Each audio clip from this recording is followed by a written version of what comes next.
Every human residing on this earth is somehow affected by the aftermath of the great conflict known as the Second World War, and as all mankind born after 1945 learned, the good forces of our earth prevailed to destroy the ultimate evil of fascism, and the world would usher in an era of peace. Considering the state of our world in this very day, that historical narrative, which most of the world believes in, can no longer by any decent consideration be maintained. Most historians nowadays separate the Great War in the First World War, interbellum, and the Second World War, while in reality it was one huge conflict against the heart of the Old World. Sometimes the phrase Second 30 Years' War is used, and if the word second is omitted, we come closer to the truth. The first 30 years taught in schools is a convoluted mess where nobody really knows what happened exactly and refers more likely to the initial reset of the Old World, called the First Reich or the 1,000-Year Reich, which was in reality only called the Holy Roman Empire after the Vatican's takeover. The real 30 Years' War was from 1914 to 1945 to destroy the remaining parts of the Old World and to gain control of its center.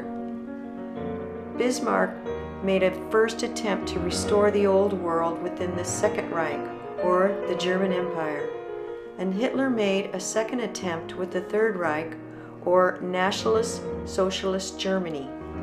Both attempts failed, and the Old World's heart is to this day occupied by the Illuminati. The Great Disaster. As explained in Part 2, the Cabal lost control over Germany after Hitler seized power with the Enabling Act, and further by securing the nation's autarky, so they needed to ensure in every way that the Third Reich was forced into the world. Their main asset for achieving this goal was Poland, which gained parts of the German Empire, and the Germans in these areas were now subject to the Polish people. Crimes against the German minority started right after the First World War. They were reported to the League of Nations but ignored.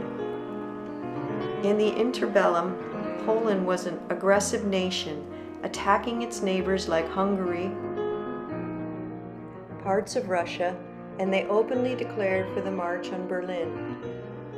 Despite the Polish aggression, Germany still negotiated with them to maintain peace, and they were willing to give up the corridor. Even nationalistic circles in the Weimar Republic wouldn't go that far. In the end, Germany insisted on a highway through the corridor to connect the Reich with Danzig, which wanted to belong to Germany per people's referendum. Still, the Poles declined, assured by Britain not to engage with the Germans. Since Poland started crossing the border with regular troops, Hitler issued the Weimar to attack after many delays. Immediately, the Poles started retaliating with atrocities against citizens called the Brunberger Blutzendag. After Poland was beaten, Germany offered peace toward France and Britain, which they declined. Thus, a regional inter-European conflict could turn into the World War. On the Western Front, Germany delayed attacking, but eventually conquered northern France, and most importantly, treated France with respect after its defeat. The same couldn't be said after the First World War. In Dunkirk, Hitler let the English army escape, greatly angering his generals, and this act is the most common reason why Hitler is considered an agent of the enemies. What speaks against it that the Germans actively sought on the British resistance against the war under King Edward, offered peace many times, and never wanted war with Britain in the first place. Still, this act ensured the defeat of Germany in the long run because they had to fight on two fronts again. On the Eastern Front, the Red Army was preparing for attack, and so Hitler started the completely desperate Operation Barbarossa. and in an unparalleled effort, the Wehrmacht managed to nearly defeat the Soviet war machinery, and only with the help of the USA in the form of the Lend-Lease Act, the Soviet Union could be saved and the war turned. Combined with treason and an ill-equipped Wehrmacht, the downfall of the Reich was clear in the long run. On D-Day, the 6th of June, 6:36, the Allies landed and launched their attack, ruthlessly sending their men in a pointless slaughter on the Normandy beach, while on the Eastern Front the Soviets were advancing after the Germans were pushed back as the tide of the war turned. The Reich tried to resist its enemies to the very end, and many soldiers volunteered from all nations around Europe to stop the Soviet and Allied onslaught. The Waffen-SS was a multinational army, and their fierce resistance saved the western part of Europe from Bolshevism. Sadly, their sacrifice was ultimately pointless because Germany did not lose the war, but all of Europe, and the contradistinction between capitalism and communism was made up, being just two parts of the same elite, and the world was tricked into a Cold War. War crimes. The World War II is associated with the genocide committed by Germans against the Jews.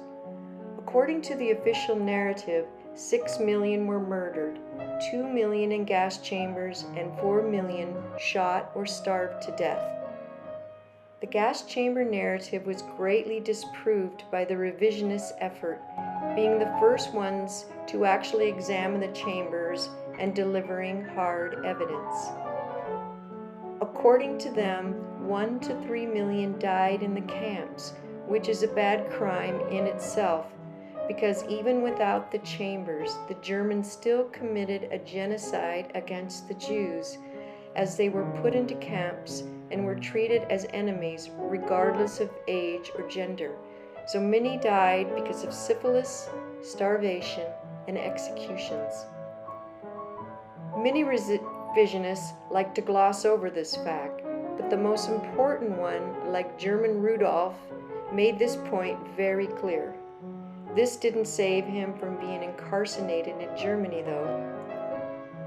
But because what in reality happened to the Jews pales with the Soviet and Allied atrocities, they needed a crime so vicious that it diminished all other war crimes by comparison, and Germany would be forced into the role of the eternal evil.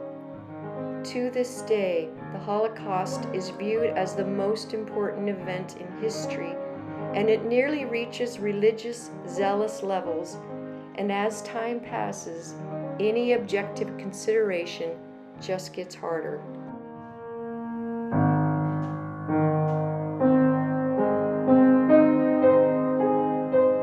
Overall, this was a savage war with many crimes committed from both sides, especially on the Eastern Front.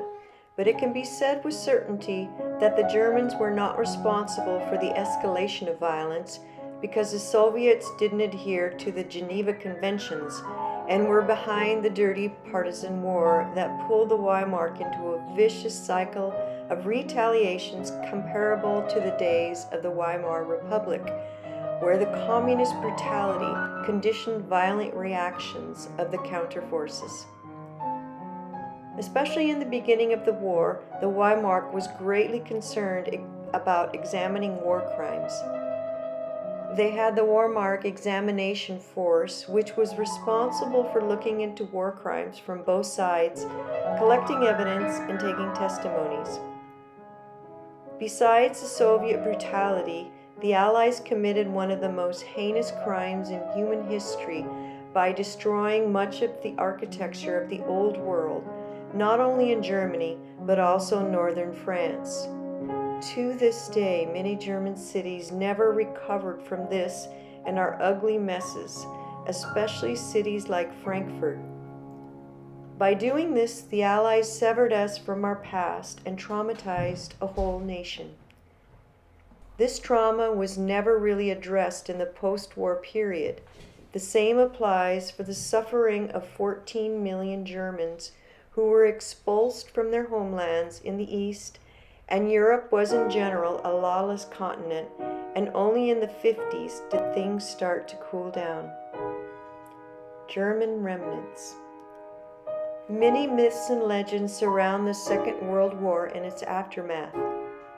First, there's a lot of speculation about the possible technological inventions by the Germans, the most famous being the flight disc and a type of highly advanced submarine. The first iteration was supposedly built around 1920 by the Thule and the Vril Society, called the Otherworld Flight Machine, which had the first of these types of new techniques. A later version was called RFZ, and then finally the Hennebu. There are blueprints and pictures of the said machine.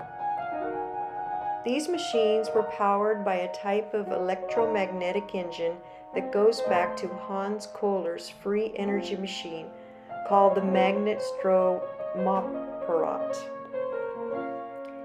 Now, whether these flight machines are real or not cannot be proven, and all these pictures might be fake. But still, considering the possibility, explains the UFO sightings and strange events after the war, and the fact that Admiral Byrd took a large military force with him down to Antarctica on a science mission.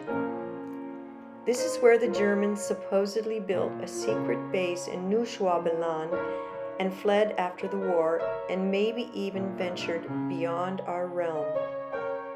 Byrd made a famous quote about the enemy being able to jump from pole to pole in amazing speeds, and interestingly enough, his warnings were actually heeded by the US military, since they largely expanded their base on Greenland, called US Thule.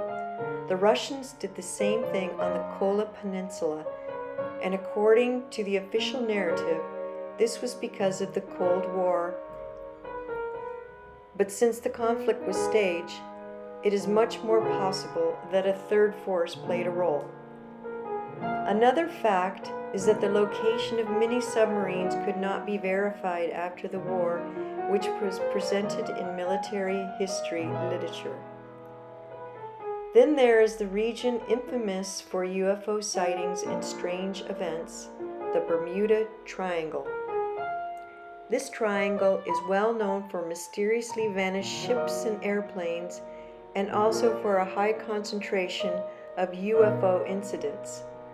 While some events are supposedly associated with this region before the war, the term itself actually emerged in the post-World War period, after 5 Avenger bombers mysteriously vanished on the 3rd of December, 1945. A large search mission couldn't find any trace. So what makes this region so special? From a strategic point, the triangle plays a vital role, as there are military bases on the Bahamas and on the Bermuda Isles. But more importantly, on Puerto Rico was the biggest radio telescope installation in the world, and it was officially used within the Project Ozma to contact extraterrestrials. But did they actually try to break the radio codes of the German submarines and the UFOs?